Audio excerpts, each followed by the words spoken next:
Hello friends, मैं हूँ शुभम। आपको स्वागत है मेरा यूट्यूब चैनल छात बागानी शुभम में। आप देख पा रहे हो मेरे पास है जाबोटिकाबा का प्लांट। ये एक ट्रॉपिकल फ्रूट है। इसको ब्राज़ीलियन टी ग्रेप भी बोलता है। ये देखने में अंगूर की तरह होता है। ये पेड़ में होता है। इसका मैं पिक्चर में दे दूँगा। आज मैं इस ट्रॉपिकल प्लांट के बारे में थोड़ा बहुत डिटेल्स में बोलूँगा। और आपको पता है, यूट्यूब में हिंदी में फर्स्ट टाइम मैं ही ये जाबोटिकाबा का प्लान के बारे में डिटेल्स बोलूँगा। आई थिंक तो डिटेल्स में बोलूँगा तो वीडियो थोड़ा लॉन्ग होगा, तो बिना स्किप करके आप देखिए, आपको अच्छा लगेगा वीडियो। फ्रेंड्स, मैं हूँ शुभम। आपको स्वागत है मेरा गार्डन रिलेटेड यूट्यूब चैनल छात बागानी शुभम में। इधर मैं गार्डन रिलेटेड का सब वीडियो डालते रहता हूँ। फ्रेंड्स, ये है एक ट्रॉपिकल फ्रूट। इसका देखने में ग्रेप्स की तरफ होता है, तो इसलिए इसको ब्राज़ीलियन टी ग्रेप भी बोलता है, क्योंकि ये ट्री में होता है। प्लेन ब्राज़ील का नेटिव प्लांट रहता है, मतलब अमेज़न का रिवर के जो बेस रहता है, बेसिन में उधर होता है। तो इसका जो मिट्टी है, इसका मिट्टी होता है बहुत पोरस, और साथ में होता है एसिडिक, क्योंकि जो जंगल में पत्ता पड़ता है तो उसमें मिट्टी एसिडिक हो जाता है। तो उसके बारे में ही बोलेंगे हम, कैसे इसका पोरस और एसिडिक मिट्टी तैयार करेंगे। मिट्टी तैयार के साथ साथ हम उसके बारे में कुछ जानकारी भी दे देंगे। तो फ्रेंड्स, हम जान लेते हैं इसके मीडिया तैयार करने के लिए हमको क्या क्या चाहिए। तो मेरे पास है कंस्ट्रक्शन का सैंड, और है मेरे पास एक कंस्ट्रक्शन सैंड का जो पत्थर रहता है छोटा छोटा, तो अलग करके लिया हूँ मैंने। छोटा ही पत्थर चाहिए, ज़्यादा बड़ा पत्थर नहीं चाहिए। सैंड बहुत नेसेसरी है, क्योंकि इसको मिट्टी पोरस होना चाहिए। और हमारे पास है एक लीफ कंपोस्ट, और है मेरे पास सैंडी मिट्टी थोड़ा बहुत। फ्रेंड्स, मैं इधर रेशियो बता दे रहा हूँ। मेरे पास जो मिट्टी है, मिट्टी 40% है, और है 30% लीफ कंपोस्ट, और है 20% कंस्ट्रक्शन सैंड, एंड 10% है मेरे पास वो कंस्ट्रक्शन सैंड का छोटा छोटा पत्थर।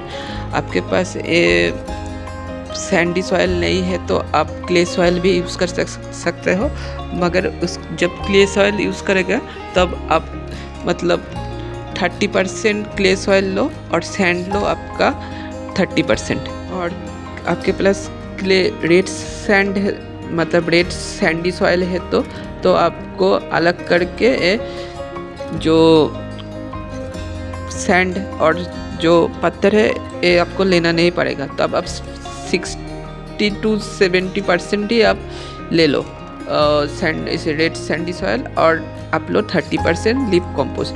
आपको लीफ कंपोस्ट बहुत नेसेसरी है। आपके पास लीफ कंपोस्ट नहीं है तो आप काउडंग और वर्मी कंपोस्ट यूज़ करो। काउडंग फर्टिलाइज़र यूज़ करोगे तो मिनिमम 2 साल पुराना होना चाहिए। तो ये मेरे लीफ कंपोस्ट है। ये लीफ कंपोस्ट क्यों यूज़ किया है, क्योंकि लीफ कंपोस्ट है एसिडिक रहता है बहुत, तो लीफ कंपोस्ट मैंने यूज़ किया है। और आप देख पा रहे हो कोई मैं बोन डस्ट, हॉर्न मिल कुछ भी नहीं यूज़ किया, क्योंकि वो मिट्टी में रहेगा तो मिट्टी अल्कलाइन हो जाएगा। तो इसका जो मिट्टी का पीएच रहता है, इसको आपको 5.5 से 6.5 होना चाहिए। इससे ज़्यादा पीएच हो जाएगा तो इसका पत्ता जल जाएगा। इधर जो मिट्टी का अमाउंट देख पा रहे हो, ये मिट्टी का अमाउंट मैं 10 इंची का ग्रो बैग के लिए मैं लिया हूँ।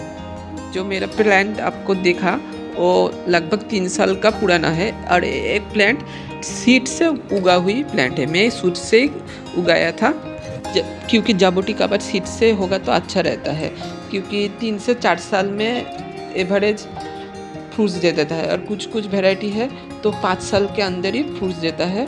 तो आप चाहिए मतलब घर में करना है तो आपको ये जो वेराइटी 5 साल के अंदर फ्रूट्स दे देता है वही करने में अच्छा ही होगा। नहीं तो कुछ कुछ वेराइटी है मतलब 10 साल के अंदर फ्रूट्स देता है, तो लगाओगे तो आपको टाइम लगेगा। आपके पास टाइम है तो आप लगा सकते हो। फ्रेंड्स, आप देख पा रहे हो ये मेरे छत के ऊपर एक शेडी जगह है, मतलब आम के पेड़ का शेडी जगह है। तो इस शेडी जगह में मैं जाबोटिकाबा का प्लांट करता हूँ, क्योंकि इसको डायरेक्ट सनलाइट पसंद नहीं है, इसको पार्शियल सनलाइट पसंद है, तो वही शेडी जगह में करता हूँ। सनलाइट के बारे में हो गया और इसका वाटरिंग के बारे में मैं बोलूँगा। इसका मैं पहले ही बोला ट्रॉपिकल का प्लांट है, तो इसका मतलब पानी उसको बहुत पसंद है, मगर पानी इसका मतलब रूट में ना जमा हो जाए वही अच्छा होगा, नहीं तो उसका प्लांट ख़राब हो जाएगा। तो ये मेरे पास जो प्लांट है आप लगभग 3 से 3.5 साल हो गया। तो 3.5 साल के अंदर मतलब 6 इंची का ग्रो बैग में था प्लास्टिक का, अब मैं थोड़ा बहुत बड़ा 10 इंची का ग्रो बैग में दे दूँगा। चाहे तो मिट्टी का पॉट में भी दे सकते हो। मैं ज़्यादातर प्लांट ग्रो बैग में ही करता हूँ, तो मैं ग्रो बैग में ही करूँगा, क्योंकि मेरे इधर मिट्टी का टॉप ज़्यादा नहीं मिलता है। और आप देख पा रहे हो इसका जो सब देख पा रहे हो, इसका कांड 3 साल में इतना ही मोटा हुआ है और 1 साल में इसमें फ्रूट आ जाएगा इस कांड में। तो फ्रेंड्स फिर से आ जाता है इसका मीडिया के बारे में। हाँ, सो फ्रेंड मैं आप देख पा रहे हो जो लीफ कंपोस्ट देख पा रहे हो, तो लीफ कंपोस्ट है मेरा होममेड ही है। मैं इसका वीडियो मैं आपको बाद में शेयर करूँगा, लीफ कंपोस्ट कैसे घर में बनाता है। और आप लीफ कंपोस्ट में ही करें, लीफ कंपोस्ट एसिडिक रहता है। और मैं इस लीफ कंपोस्ट में लगभग 5 साल से मैं ये जाबोटी कबा और कोई भी मतलब जो एसिडिक मीडिया प्रेफर करता है वो प्लांट करता हूँ इस लीफ कंपोस्ट में। फ्रेंड्स इस प्लांट को हम पूरा ही ऑर्गेनिक मीडिया में करेंगे, क्योंकि इसको ऑर्गेनिक मीडिया में करना मतलब पसंद है। इसको केमिकल में कभी नहीं यूज़ करता, ओनली फ्लावरिंग का टाइम में थोड़ा बहुत 0015 फोलियर स्प्रे करता हूँ, मगर ज़मीन में कभी भी केमिकल फर्टिलाइज़र में नहीं डालता। और फॉस्फेट की सोर्स में मैं वो डस्ट भी नहीं डालता, क्योंकि बोन डस्ट आपका मिट्टी अल्कलाइन कर देते। तो फ्रेंड्स आपको पूछेंगे तो इसको तो फॉस्फेट के लिए क्या देते हो? फॉस्फेट के लिए मैं केमिकल फर्टिलाइज़र देता हूँ, एक फोलियर स्प्रे करके कर्श और टाटा का एक फोलियर फॉस्फेट स्प्रे आता है वो मैं देता हूँ। और 6 महीने में एक बार करके इसका मीडिया में मैं 1 से 2 मुठ करके पत्ता पचा मतलब लीफ कंपोस्ट दे देता हूँ। और महीने में एक बार करके इसके ज़मीन में 9 से 10 दाना, कभी कभी 10 से 15 दाना, मतलब आप दे सकते हो 10 से 15 दाना कोई भी सीवीड फर्टिलाइज़र और एग्रोमैक्स कोई भी मतलब ऑर्गेनिक सीवीड जो फर्टिलाइज़र है वो दे सकते हो। तो फ्रेंड्स ये मिट्टी में अच्छे से मिला रहो, आपको मीडिया अच्छे से मिला देना चाहिए। और आप देख पा रहे हो मैं कोई भी फंगिसाइड मतलब ऊपर से नहीं दे रहा हूँ। आप फंगिसाइड दे सकते हो मगर बहुत कम दो। आप कोई भी मतलब मैंगो जेब ग्रुप का फंगिसाइड यूज़ करो। और मैं क्या करूँगा, जब प्लांट हो जाएगा तो ह्यूमिक एसिड के साथ मिला के ही दे दूँगा। मैं अलग से इसको फंगिसाइड में नहीं दे रहा हूँ। और फंगिसाइड कभी कभी इसमें फोलियर स्प्रे आपको करना पड़ेगा।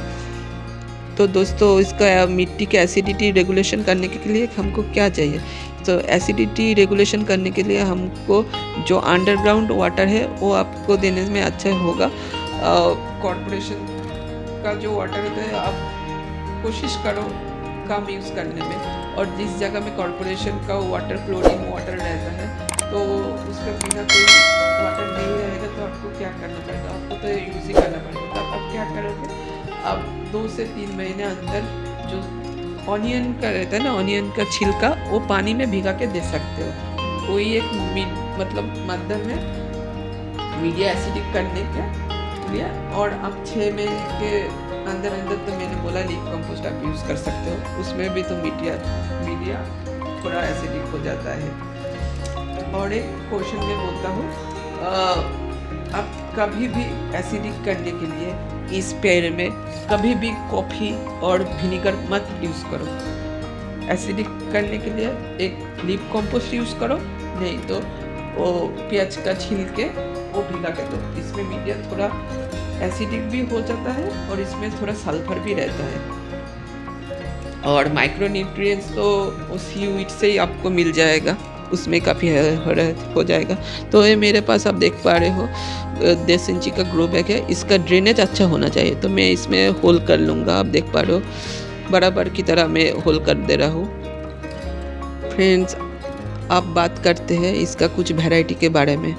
तो कुछ वैरायटी है, मतलब बहुत जल्दी फ्रूट्स दे देता है, लाइक जाबोटिकाबा, रेड हाइब्रिड जाबोटिकाबा, प्रीकोस जाबोटिकाबा, आपका स्कारलेट।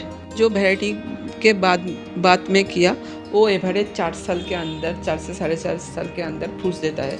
और मेरे पास जो देख पा रहे हो जाबोटिकाबा ओरिनिया है, एक वाइट जाबोटिकाबा है।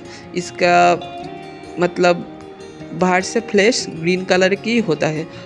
तो एक यूनिक जाबोटिकाबा है और वाइट के अंदर बहुत टेस्टी होता है। और एक है जायंट क्रूज ग्रीन वैरायटी का जाबोटिकाबा है, लाइक जाबोटिकाबा जायंट लीफ, वो भी टेस्टी होता है। मगर मतलब वाइट का बहुत वैरायटी है, मगर ये जो वैरायटी है मतलब 6-7 साल के अंदर दे देता है, खाने में भी अच्छा होता है। तो मैं इधर थोड़ा बहुत फूडाडीन दे रहा हूँ।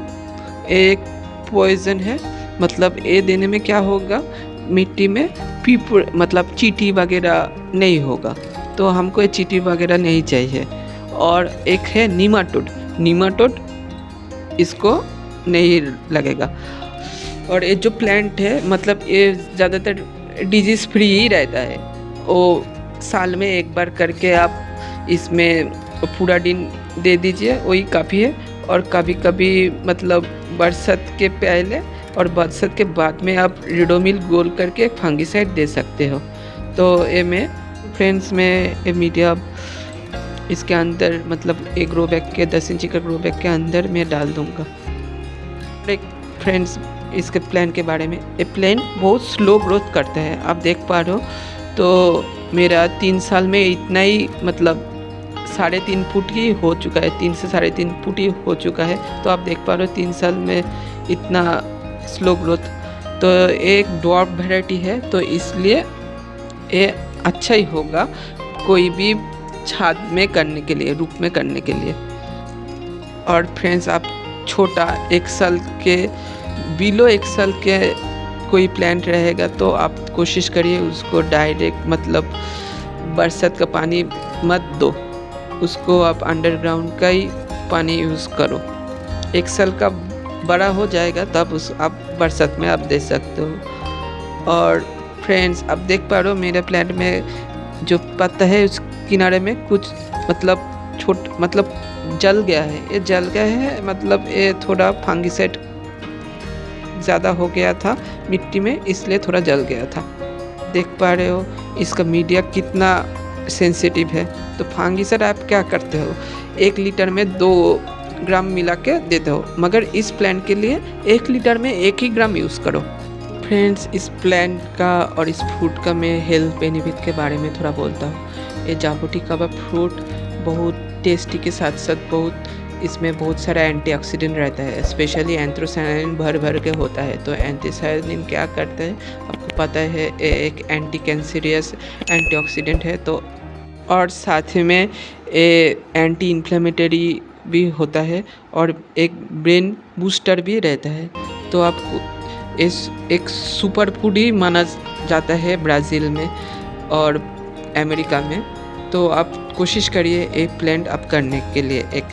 तो ये प्लांट हमारे इंडिया के वेदर के लिए सूटेबल है। जो लोग राजस्थान मतलब जयपुर वगैरह रहता है उसमें धूप रहता है, उधर भी अच्छे से हो जाते हैं। तो इसके लिए आप कोई चिंता मत करिए। आपको छत के अंदर तो ग्रीन नेट तो लगाते ही हो ना, तो ग्रीन नेट इसके लिए अच्छा ही होगा, तो उसमें भी आप इजीली कर सकते हो। और जो आप ग्रो बैग कुछ भी करोगे मतलब टॉप के अंदर भी करोगे तो इसके मतलब टॉप के नीचे कोई भी एक पीच बोर्ड वगैरह और कुछ बफरिंग दे दो, मतलब ये डायरेक्ट रूट के साथ नहीं लगना चाहिए, नहीं तो रूट का जो हीट रहता है इसका रूट्स में डैमेज करता है। एक कुछ आप मेंटेन कर लोगे तो इस प्लांट को करने में कोई दिक्कत नहीं होगा। अब देख पा रहे हो इसका प्लांट हो गया और मैं इधर जिधर में पार्शियल लाइट रहता है इधर में रख दिया। अब इसमें मैं क्या करूँगा, थोड़ा ह्यूमिक एसिड और फंगिसाइड घोल के इसके मैं पानी दे दूँगा। तो फ्रेंड्स, आज का वीडियो इधर ही ख़त्म करता हूँ। और वीडियो अच्छा लगे तो एक लाइक कर देना। कोई भी आपका मन में क्वेश्चन रहेगा तो आप कमेंट कर देना, मैं सभी कमेंट पढ़ता हूँ। और ऐसे वीडियो पाने के लिए चैनल सब्सक्राइब कर देना। Bye bye.